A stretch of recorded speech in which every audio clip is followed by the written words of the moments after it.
नमस्कार. आज मी तुम्हाला अर्गोनॉमिक्स या विषयावरती थोडक्यात माहिती सांगणार आहे.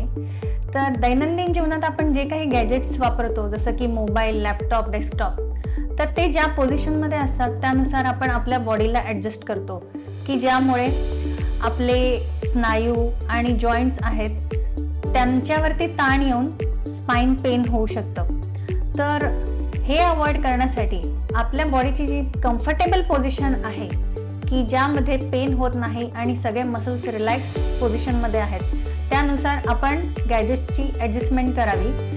मोबाईल मान झुकवून बघू नये, त्याऐवजी छातीच्या लेवलला मोबाईल असावा आणि त्यानुसार नजर खेळवावी. दुसरी गोष्ट, लॅपटॉप जो आहे तर त्याची स्क्रीन आपल्या आय लेवलला असावी आणि जे आपले कोपर आहे त्यामध्ये 90 अंशाचा कोन असावा, की जेणेकरून आपलं लॅपटॉपचं कीबोर्ड आणि माऊस त्या लेवलला असावं.